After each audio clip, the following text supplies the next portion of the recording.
Hello and welcome to the Tax Files. I'm Ali Kazimi and I'm thrilled to be joined by my co-host, Ektaa. Good morning, Ektaa. Good morning, Ali, and welcome to the Tax Files. We're excited to kick off season 2 of our monthly podcast, where we dive into the latest topics for tax and accounting professionals. Each episode will be joined by a special guest from the industry, not only to break down their crucial insights, but also to walk through their career journeys, reveal untold stories, and share a tiny bit of trivia along the way. Ali, how have you been? Really good. Super busy. Life is full of surprises, including one which I didn't see coming, which is my son got married a couple of weeks ago. Oh, congratulations. Yeah, thank you so much. It's about finding the right person. And so it's now just looking forward to the year end. How are we feeling? Emotional father, kind of happy that it's done, relieved? What's the feeling? I'm just shocked. It happened so quickly. But, really nice young lady. So I think he's got a P mindset. So he's in the private equity. If he sees a good deal, he pounces on it. Not literally, but you know what I mean. I hope that didn't make it into his wedding speech, Ali. Fingers crossed. Indeed. What about yourself? How have you been keeping? I've been good. Similar to you, I feel like my feet haven't really touched the ground in the last couple of weeks.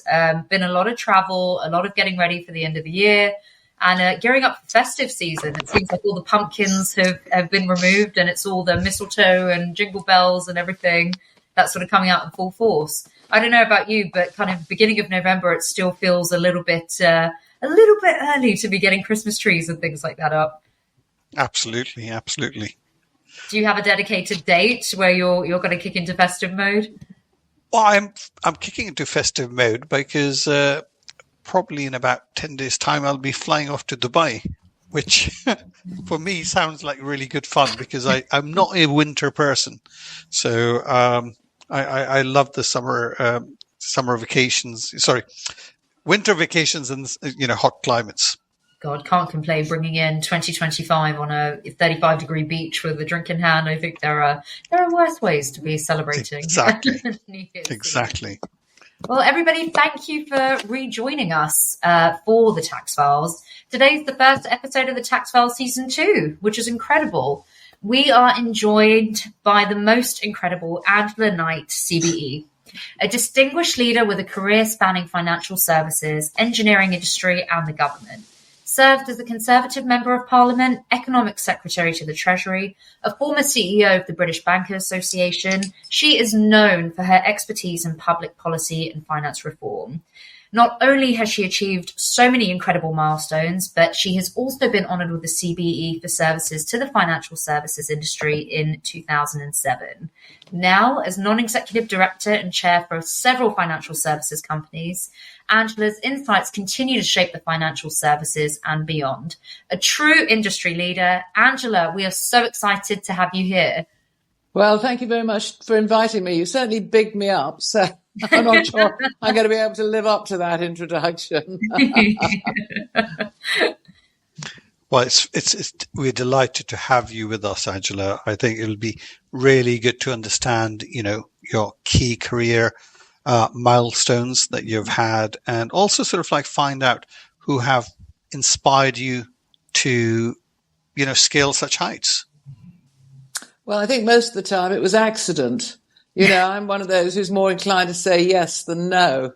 In fact, in some respects, I think if you say no too many times, you regret it.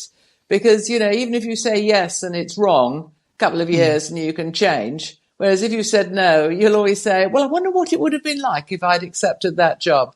So, don't look for a plan. I'm probably a typical person who, when asked at school, what do you want to be when you grew up, never did have an answer, and I haven't got one to this day. Seems to be doing you well, Angela. I think me and Ali can both agree. Absolutely. The lack of plan and the accidents have definitely kind of served you well. Absolutely. It's such an incredible, journey, and I know, we're going to look at highlighting some of the amazing experiences and exposure you've had, whether it be kind of starting way back when in a degree in chemistry from Bristol University, working in the heavy engineering industry for 15 years, transitioning from that into politics and financial services, then into, chief executive of Energy UK in 2012, and to top it all off, the chair of the Office of Tax Simplification. I mean, the first question I guess that we should really kick off with is kind of what or who has been the greatest impact on you to date, and kind of what has led you to where you are now? I think it's more a what than a who, actually, because at my age, coming from the north of England, the reality was that girls were not educated to go to university. I mean, arts, yes, definitely not science. And I was the only one of my friends who did go to university. And I did a chemistry degree, not because I was particularly good at chemistry, but I got it into my mind that if I could get a degree in science, I had more choice and opportunity as a result. So it was actually getting that university place way back when. There are only 6 women in my year at Bristol University, to give you some example of, it makes me sound like a dinosaur, but the reality is that life has changed very much indeed. And so it was actually getting into a decent university and then getting a decent degree gave me an opportunity that would not otherwise have been the case. I'd have been shoehorned into one of the classic female professions, which is what happened at my time. In fact, I remember at school being given, they were the Bodley Head career books. I'm sure they've been banned by the Equal Opportunities Commission now, but they were called things like, Nora becomes a nurse, Tessa becomes a telephonist, Angela, of course, became the air hostess, and I didn't. So,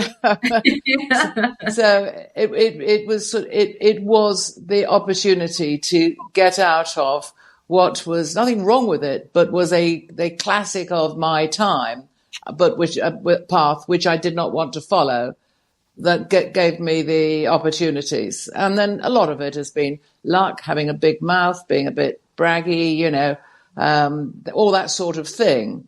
Because as you know yourself, an interview is part what you actually have got in your CV and part how you present yourself. And the female thing is to be sort of slightly holdy-backy. And I suppose I was at the start, but no, you've got to be there. So whilst you may not have had a blueprint plan for your career, I mean, surely there were some guiding principles that you have adhered to throughout your career? Well, I think so, yes. And that is that there's always something more that I can do and want to do. So if you see what I mean, for many years, the guiding principle was, I want to try something else. I want to move on. I want to get up to the next position, whatever that may be. I mean, in my last year at Bristol University, they had then what they call the milk round. And I applied for every graduate trainee job that did not specify men only. In those days, you could, of course. So I can't quite remember the numbers, but that's 65, 70, something like that, from which I got half a dozen interviews and a couple of job offers. So, it's you take one of them and you go and try it and you get on with it. Now, it is true that coming from Sheffield, of course, I came from an engineering industry, and therefore there was an element of engineering that seemed like a pretty good idea. But having said that, I was taken on by Air Products, the American industrial gas company, and I was their second ever female graduate trainee. And there's quite a lot of that. Simply, I keep harping on about my age, so sorry about that. And it has changed, and thank goodness it has. But at that time, in the 70s, and there you are, you're starting your career, and you are female, and you don't want that classic career. You take what you get, and you make the best of it. I mean, I think 2 things that have always served me well is that I have a sense of humour. So in the end, I can laugh at it. And I also, I don't give up. I just carry on and carry on and carry on the basis that it must come right sometime. We'll keep going and we'll find the answer at some point. Absolutely right. Yeah, that's it. I mean, it's remarkable. I mean, you sort of, kind of lent to the fact that it's a different time and, things have moved and developed. But kind of to take us back to that point where, people are specifying on job descriptions, you can only apply for this as a male, or they're saying, right, you're not to go to university, you're to go off and do, some other thing. Where did that sort of like gutsy, no, I'm going to do this, almost kind of quite incredibly bullish type sort of mentality around no, I know what I want to do. I know the direction and, I may not know exactly where I want to be, but I know that I want to not, follow the path that's sort of already been trodden before. Where did that come from? Is that being raised in the North? Is that sort of, family? Is that kind of just generally you as a person? It'd be interesting to hear a bit more about that. Yeah, well, if my dad was here, God rest his soul, if my dad was here, he'd have said, she was always like that. So a determined little girl, I grew up as a fairly determined individual. We were somewhat different in individualistic household, I have to say that. So there's probably something that comes from that. My mother died when I was a baby. I was 7 months old. My dad never married again. So, that does do a bit of framing of your childhood. And we moved around a lot because there were various reasons for that before we came back to Sheffield. So I got used to changing schools on a regular basis, and usually about halfway through the school year, in the middle of terms and things like that. And so, you know what it is when you're a child. What to you is normal, maybe to other people abnormal. And so to me, normality was moving around, just sort of, changing this, changing that, and whatever. And as I say, being a bit awkward, no doubt. And that I think there is one answer, and that is that you grow up early under those circumstances. You don't grow up late.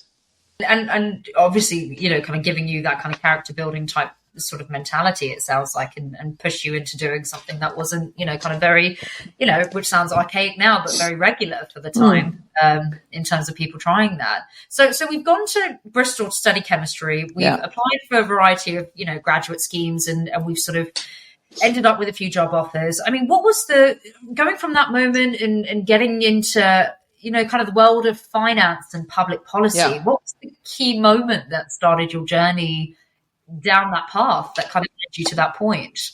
Yeah, that was, again, because I had moved back to Sheffield, or indeed to Rotherham, after 5 years with the industrial gas company Air Products, and set up a contract heat treatment factory, which uses furnaces to heat treat ferrous metal components. Don't worry, I won't go into the detail. People will go to sleep if I do, so don't worry about it. And South Yorkshire at that time was known as the Socialist Republic of South Yorkshire.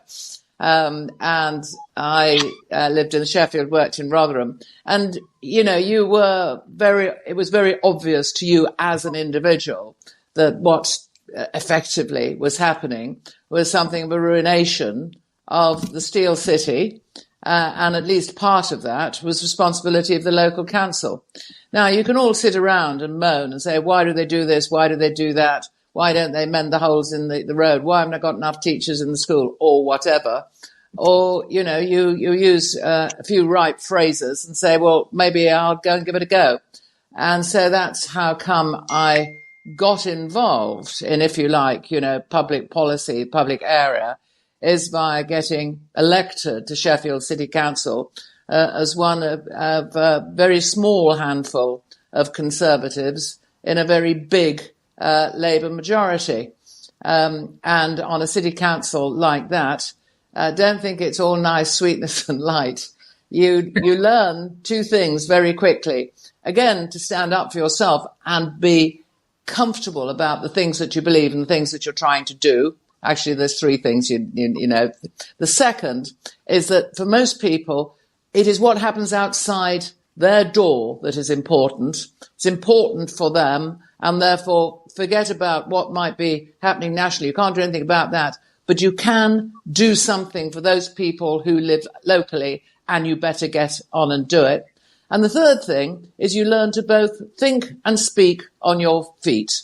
You know, you start off with your beautifully written speech, which you try for the first time. You manage probably about 3 minutes and then realize this is bunkum. You're never going to get anywhere. And then a few months pass, you know, and you practice. I used to practice in the bathroom, actually. And you get the hang of being able to do it on your feet and get it right with literally a few notes that sort of sit in your hand. And it was just as well, because I didn't like what you said. They switch your microphone off. But because I can manage quite nicely without microphones. I couldn't be switched off that easily.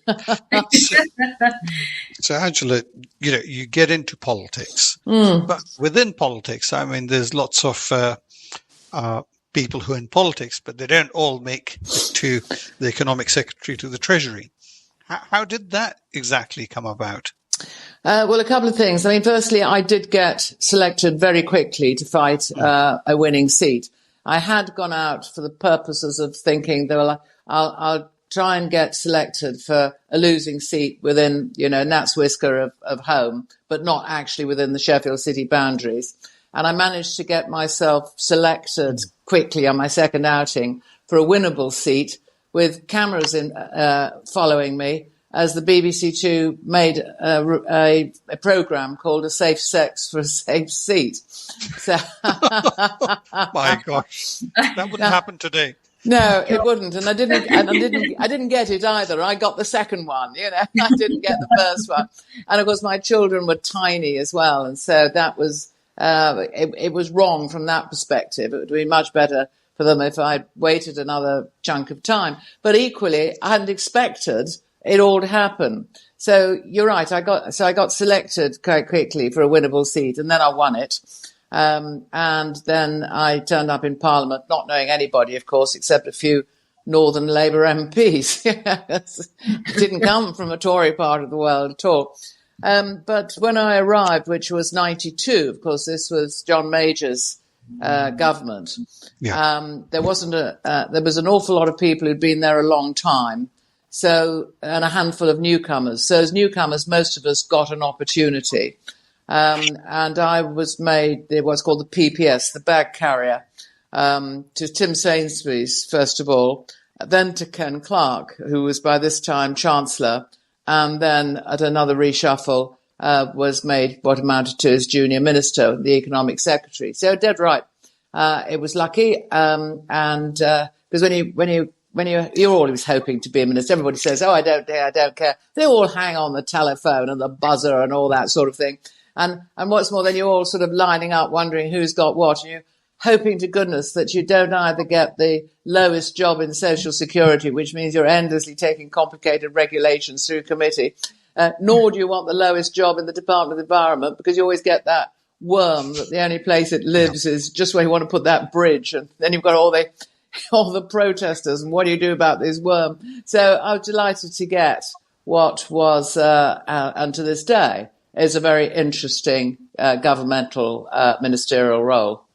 Indeed. I think you're being somewhat unfair to yourself. I don't know. It all can't be left to chance. No, because I think the consistency, It's not all left to chance. Every time I do a job, I work hard at it. So, I mean, I worked hard as a backbencher. I worked hard as a councillor. I worked hard in engineering. You know, and it's quite interesting to work hard, which might sound slightly odd, but if you work hard at a job, you get involved in it. You learn the ramifications. And it's always a good idea. Don't just look within your own tram lines with your own blinkers on. Look around and have a think how that over there or that experience somewhere else is relevant. You know, what does it mean? And so working hard is, as I say, not a bad thing to do, and is likely to give you opportunities which otherwise would not be the case.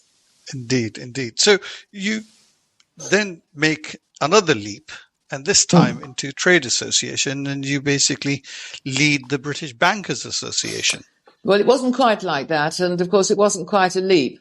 You know, the electorate spoke in the 97 general election, and I was part of the tidal wave, and out I went. So I lost my seat. You know, democracy is a great thing. Unfortunately, sometimes you're the wrong side of it, and I was. So my children by that time, one was just into double figures and the other was still little. So you haven't got an income. Do you say, oh, well, maybe somebody, how are you going to, run your life? What are you going to do? The only thing you can do is go out and start looking for jobs. And so I wrote to lots of people. I answered advertisements in newspapers. I managed to get on a couple of headhunters lists and therefore got the role of chief executive of what was then called APKIMS, the Association of Private Client Investment Managers and Stockbrokers. And once I'd got that, then we had a holiday. Most people went off on a holiday on the basis there'd be something for them when they came back.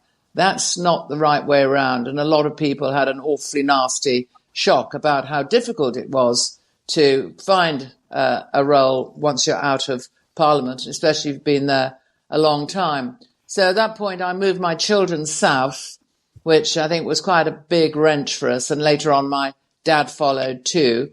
And I was 9 years with APKIMS. So that effectively gave my children the stability, got them through schools and all the rest of it. I was 9 years with the wealth managers. And then, you're right, I was offered the job to move to the British Bankers Association for various reasons. They'd got some particular issues that they wanted somebody to present on. And, I'd done quite a bit out in the media. But I did make the biggest mistake of joining on April Fool's Day.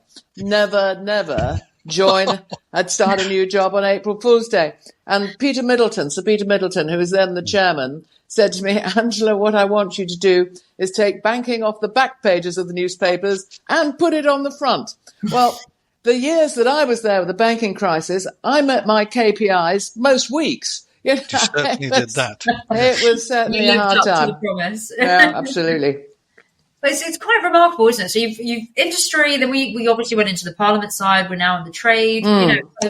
I guess looking into the current climate now and the unique perspective almost that I think that you will have, given all of the different facets and kind of areas that you've been in over the time of your career.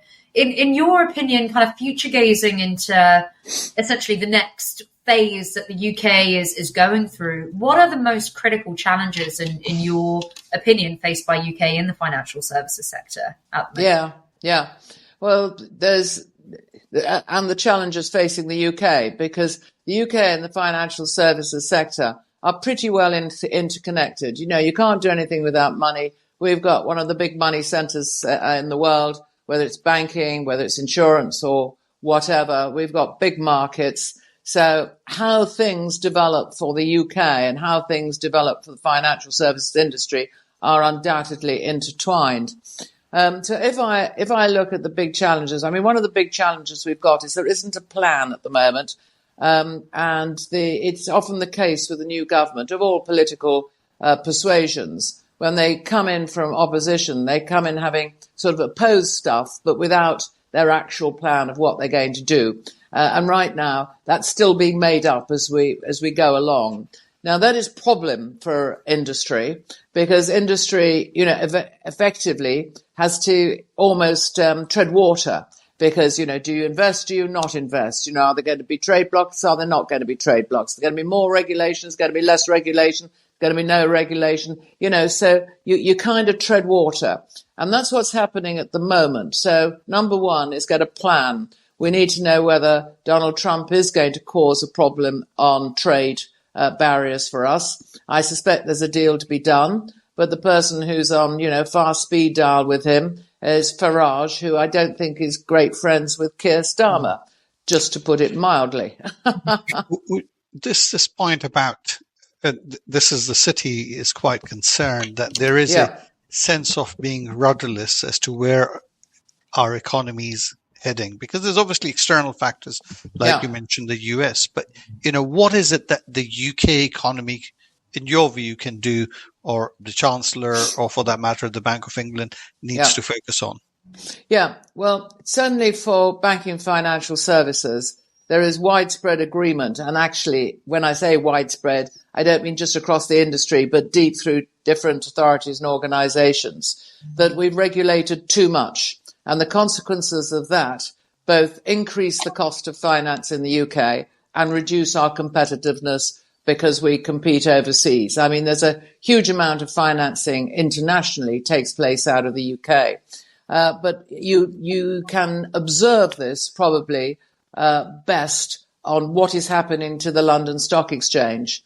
Now, they're trying like nobody's business, but if you are going to list on the London Stock Exchange, or IPO as we call it, you know, the first time that's the initial public offering when you as a private company go to the market and say, buy shares in me, that the amount of bureaucracy, the amount of work, the cost to the advisors and so on, and the time it takes that you have to do here in the UK for the London Stock Exchange is considerably greater than, for example, will take place in New York.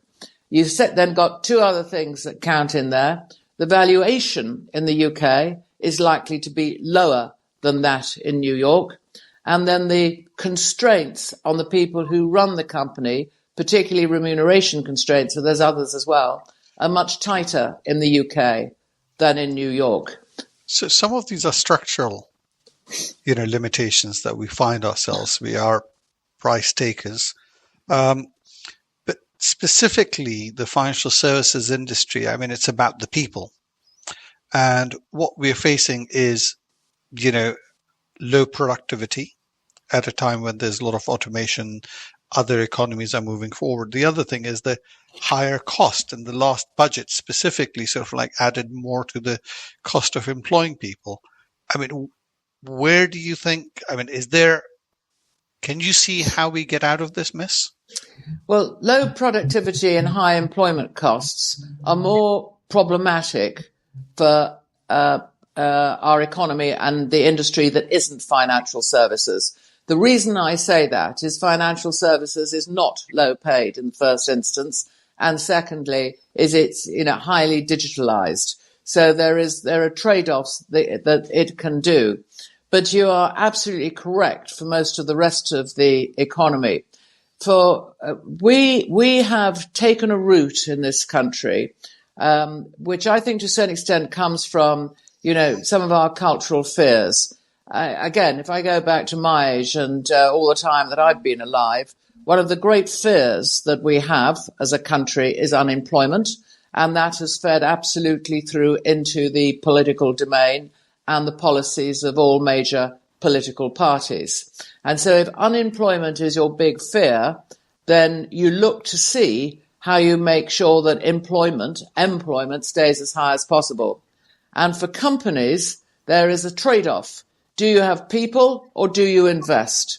And if it's cheaper for you to employ a load of people because of all the various ramifications around that than it is to go in for a big capital cost investment, you'll employ people. Now, that is not the case in some other countries. In some other countries, the huge advantage is to do your capital investment, and some tight employment laws cause a consequence of high employment rather than low employment. The US, to a certain extent, is immune to both those because it has both low regulation, low employment costs, and a lot of advantages, tax advantages to investing. There is something about our history and what it is that we have incentivized that has resulted in the higher employment and the lower capital investment, which of course then flows through to productivity. Right now, in our post-COVID world, we've done something which other countries have not necessarily done. Again, I'm going to use the US as an example, and I do this because one of the boards where I'm a non-executive director is a big US company board. And after their version of lockdown, which was different to ours, and after their version of what the money that was given to people to stay at home, which again was different to ours, everybody had to go back to work. And more or less, they got everybody back 4 days and then 5. We're still messing about in this country with half the civil servants still working from home. Companies are having quite considerable difficulty getting people to work more than 3 days a week. And the analysis is starting to come through, which shows that if you compare someone who is, and I'm going to say 4 days at work as opposed to 3 days at work, and by that I mean in the office, then the actual productivity is less for those working from home. There's a generality, but there we go. And of course, what you've done is you've removed the great advantage of teams together and all the benefit that you can get so often, especially when you're looking at change as one obvious example, when you've got people there and present rather than if you've got them dispersed in a number of different locations. I think just there's 2 points that really around. One is the Brexit point. Specifically, in terms of, what's transpired in Germany now, are you of the view that we were better off having left? Well, I'm one of those people who thinks that once something's happened, it's happened. So just get on with it. I had no time with all that, the continuing wrangling after the vote, and the arrogance of people saying, oh, well, the public didn't know what they were voting for. We live in a democracy, and people vote how they want to vote, and you may like it or not, but trying to sort of somehow then, through the way that we dealt with Brexit, negate the fact that there'd been the vote, I thought was very foolish, and we took far too many years sorting that out. And then on the other side, of course, at that time, much of the Union, much of those in the EU, they took it as a personal affront that we'd allowed our democracy to decide. But time has now passed, and some of the EU conventionals are unravelling very fast indeed, both in France very noticeably and in Germany very noticeably for two different reasons. And the other thing that is happening as well in Europe is that the traditional political parties are losing out big time.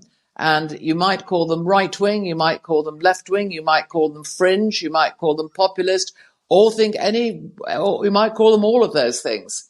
But what is very, very clear is that the traditional political parties of Europe have lost it with their electorate, and their electorate are turning away because the political parties aren't talking about the things that are important to them, aren't doing what they say they do, and we're seeing the consequence of that.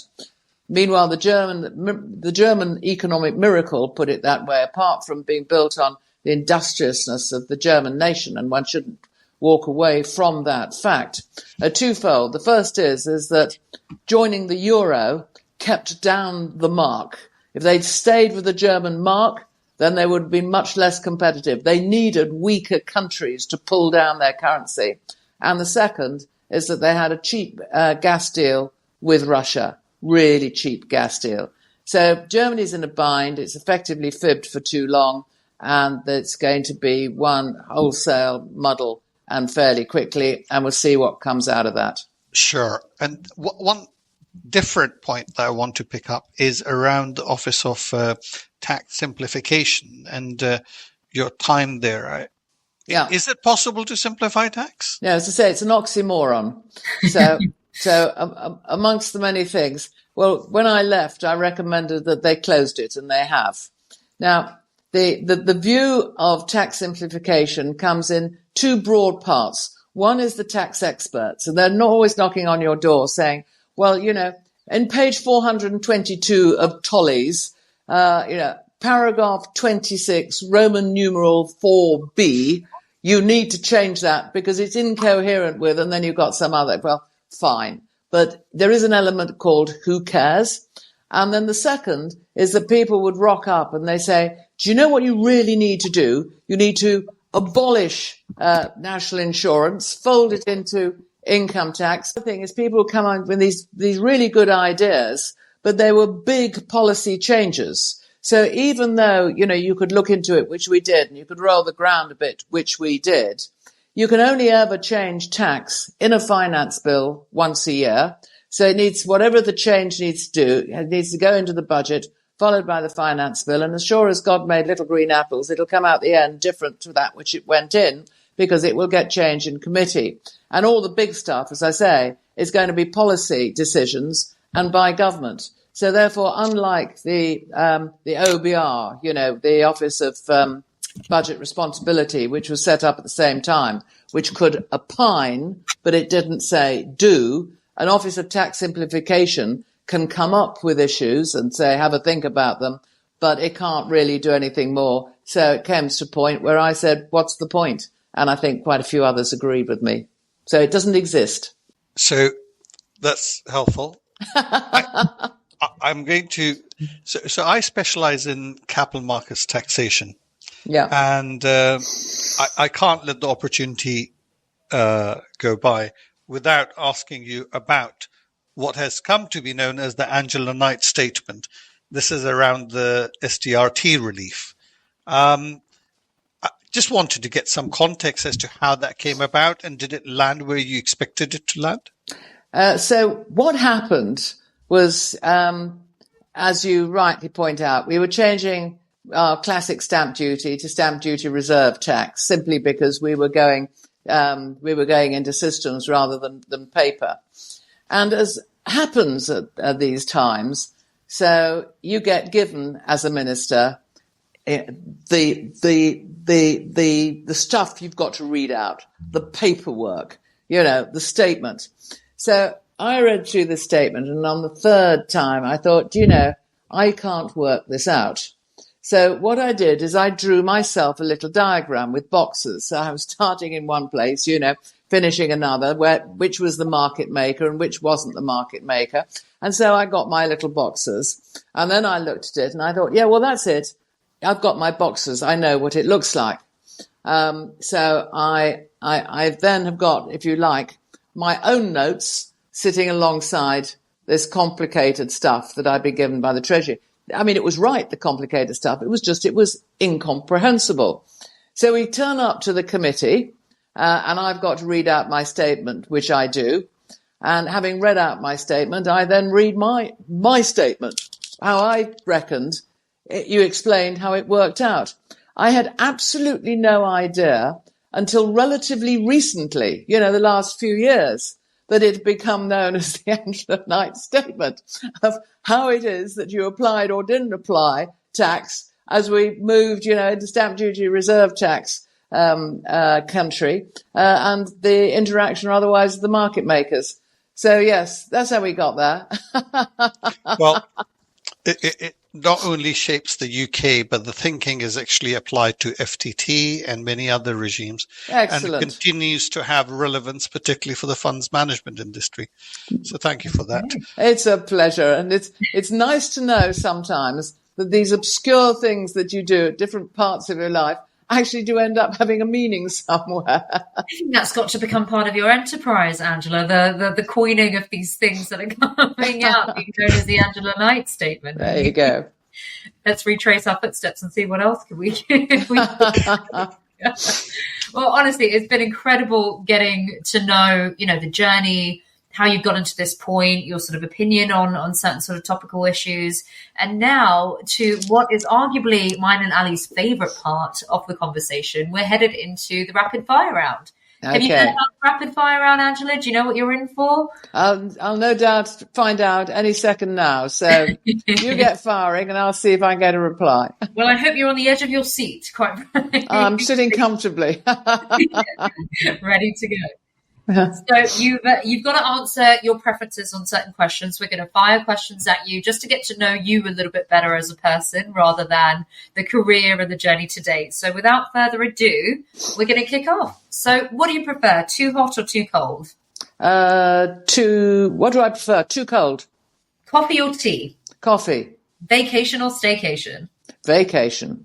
Playlists or podcasts? Podcast.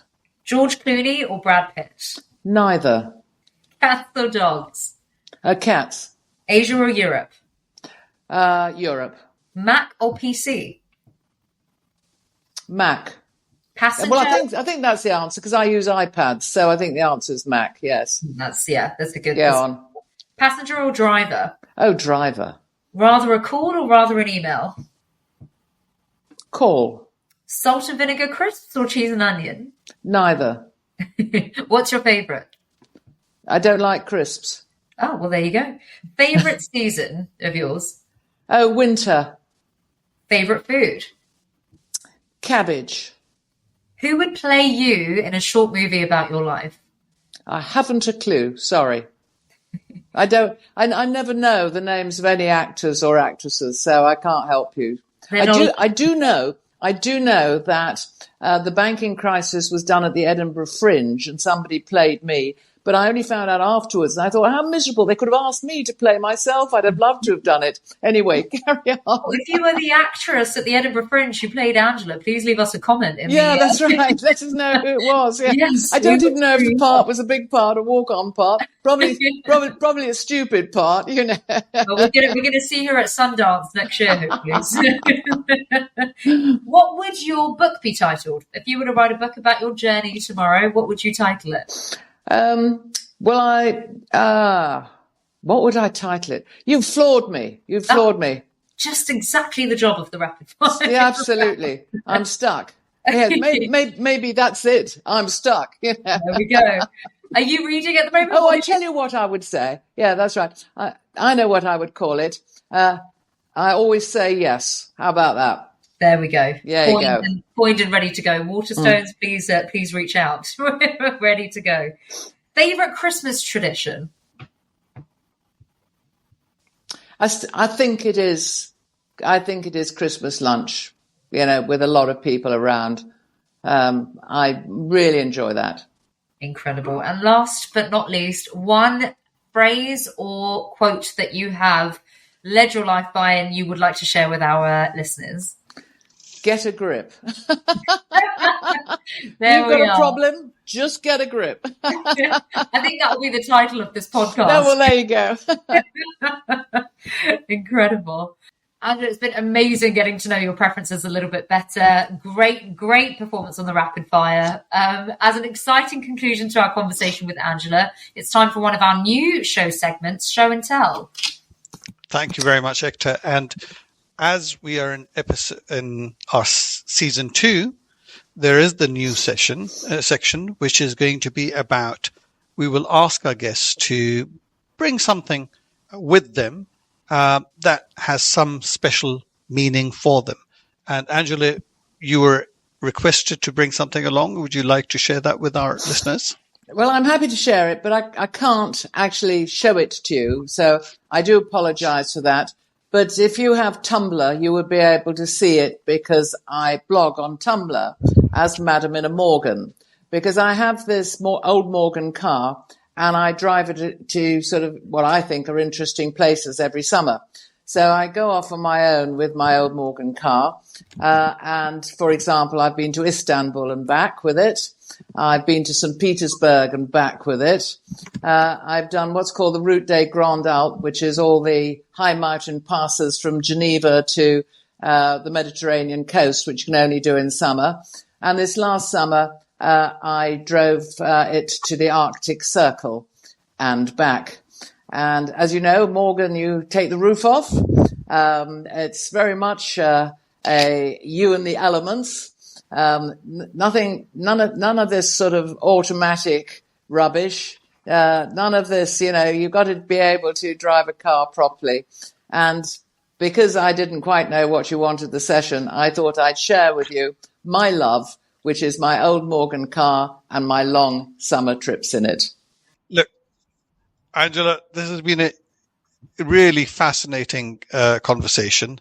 And of course, you have had an incredible impact on the financial services sector. So before we sign off, are there any final takeaway points for our listeners? Oh, goodness me. Well, I would say anybody who's starting out on their career, just go for it. You know, embrace change. And as I say, I've said a few times, if you're offered something new, try it. If you are female, yes, you can manage it with children. It will always be a complete disaster because you can never actually manage the whole thing, never works, but you can do it. Keep your sense of humor.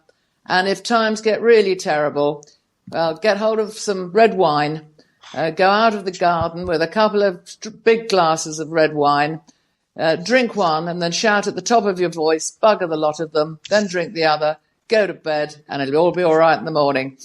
And read a copy of Angela's new book, Get a Grip. No, I can't think of a better way to kind of wind down the podcast, Angela. So thank you so much again for kind of joining us.